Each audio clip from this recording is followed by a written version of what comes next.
speaking while you're here? You are, yes. I am. Can you tell me about what you're speaking about, the topic, and kind of go into Yes. yeah. Okay, so it's the keynote, I guess, session, and it's really focused on the synergy between internal communications and employer branding. Okay.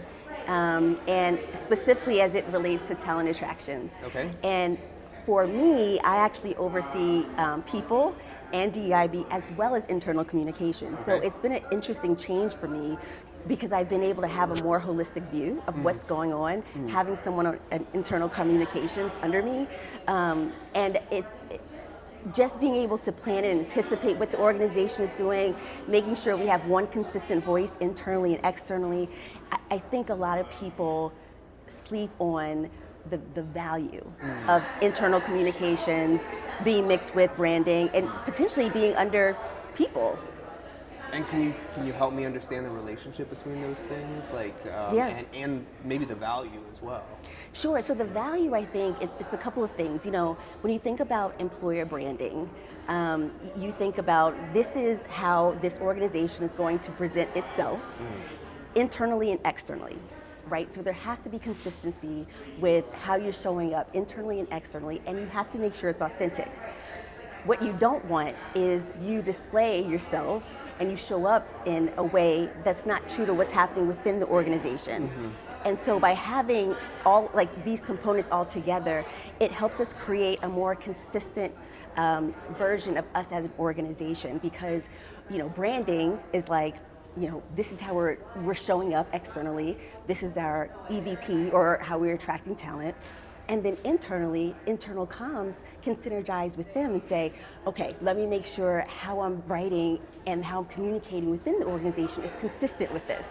And it really, I think, helps to attract talent when they see that there's consistency inside and outside. And I think if I didn't have internal communications on my team, it would be harder to I think, piece everything together. And do you, at this point, feel like there's some data or some way of quantifying kind of this connection and the value of the connection that you're referencing? That's a good question. I think it's something that's fairly new. I don't know if people are on that wave yet, but I will say this is new for me, and I'm continuously finding advantages of it, especially internal communications. They don't have a people background. So you have to make sure that how they're writing is going to sit well with our people and our culture. They may not know that. And so I think, by having that person on my team, I can say, let me take a look.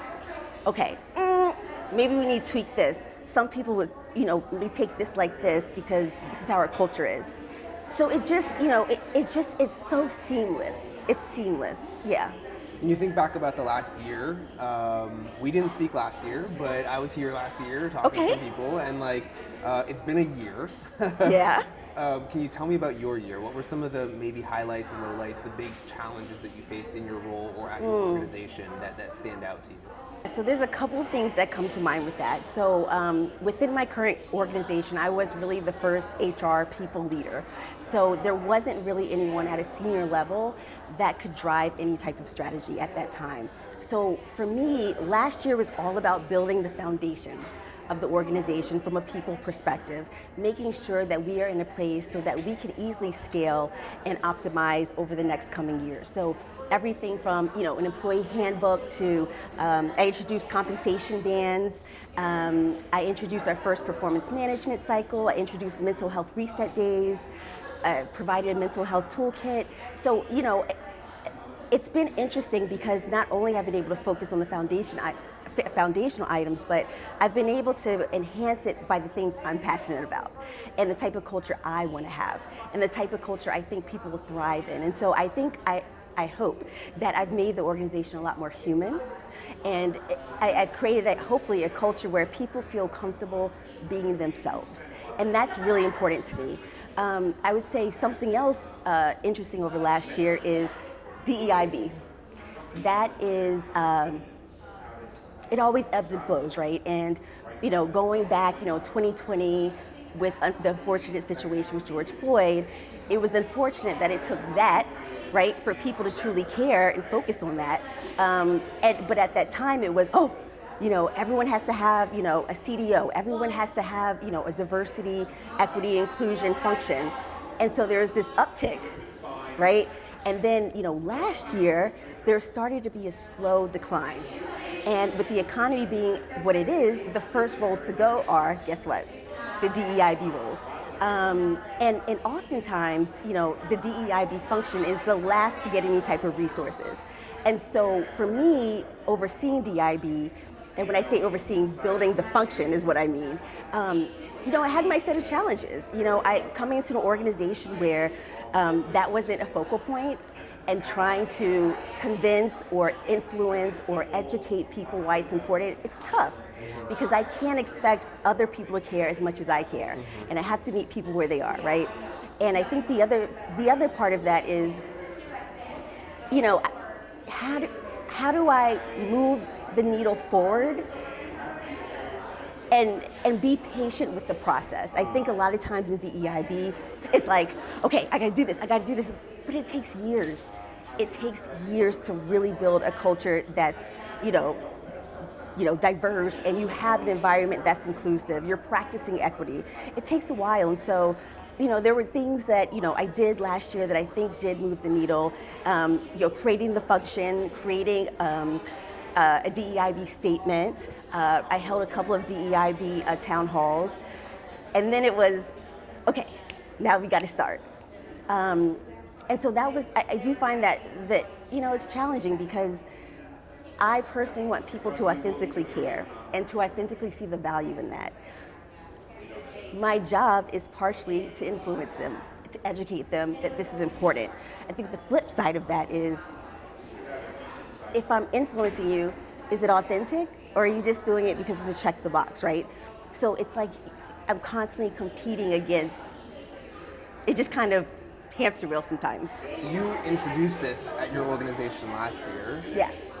If I'm reading it right, it sounds like there was maybe not hesitancy, but maybe not awareness. Maybe it was just, the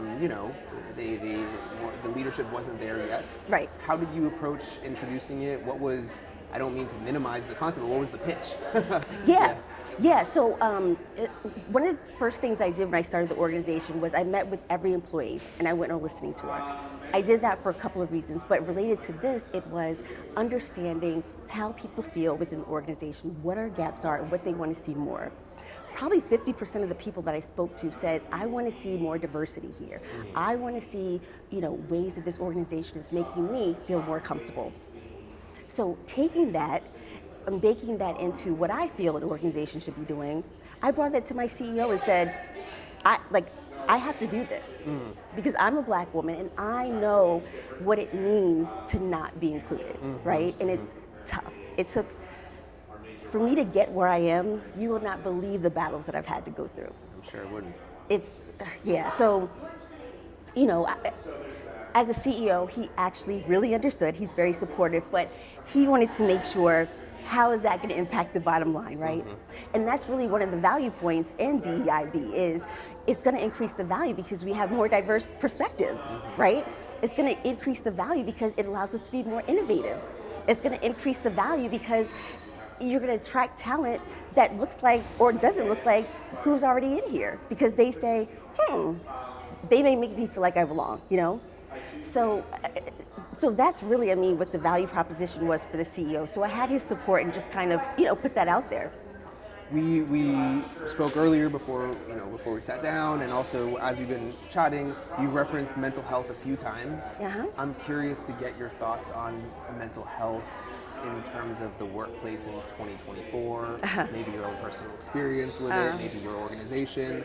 How do you think about where we are? I mean, I can tell you it seems like mental health is maybe not in the best place it's ever been.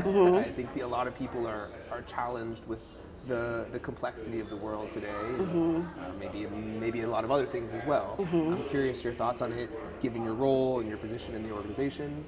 One of the gaps that I consistently found was I couldn't be myself. I've had mental health challenges for a very long time, and it was the worst feeling to have to run in the bathroom and hide and cry come out the bathroom and put that face on. So I made a decision to leave corporate and go to smaller organizations that would allow me to more authentically show up as myself. As that time has gone on, it's made me feel more comfortable being open about my challenges, right? You can be an executive and still have, challenging days. This morning was one of them. I was really struggling to get out of bed this morning. So, I take it personally because it's a topic that's not talked about enough. I think a lot of organizations forget that people have responsibilities outside of being an employee. And I think other organizations also struggle with the fact that if you're not investing in your people's mental health, what happens if they're not here anymore? You may not have an organization. So the more you invest in your people, the more they'll be more committed to your organization, more engaged in your organization. And they know that you're a people first organization. And some of the things that I've done is created mental health reset days. So every employee gets 1 day a month to breathe. Yeah. Something else I did for Mental Health Awareness Month was to create a mental health toolkit. And there was an open letter that I wrote at the beginning of just sharing my life and the struggles that I've had to get to where I am, the challenges that people don't see behind closed doors. And I just try to normalize that, it doesn't matter what level you are, mental health is mental health. And within the toolkit, there was a lot of information on, I interviewed different employees and they shared how they, get through challenging days, because I wanted them to also be a part of it, because it should be a normalized conversation, right? So yeah, it's something that I'm continuously trying to push, but I also want to recognize and make sure that I'm being business focused at the same time.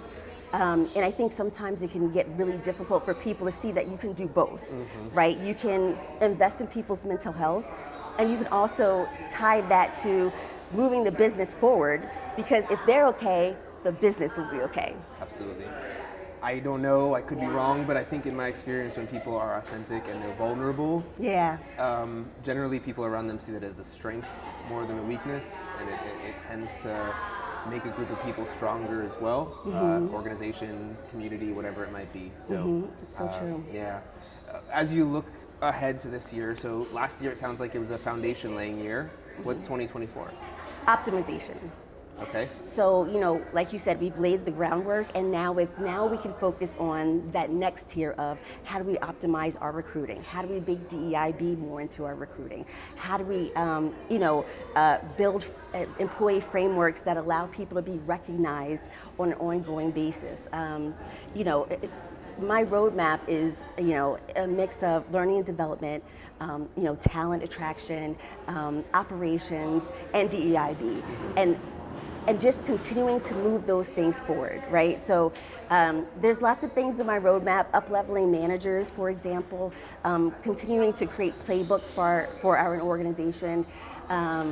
So yeah, it's just about moving the needle forward and kind of bringing the employees on the journey with us. I'm gonna make it tough for you. Narrow it to one. What's the one thing? If we see each other next year at TA Week, what's the one thing you want to have accomplished? And I'll say, Jasmine, congrats, you did it. Okay, that's I said a I was hard gonna one. put you on the spot. Okay, let me think. I want to have built partnerships with different organizations that represent what many call underrepresented communities. And I want those partnerships to be used in order for us to attract more diverse talent.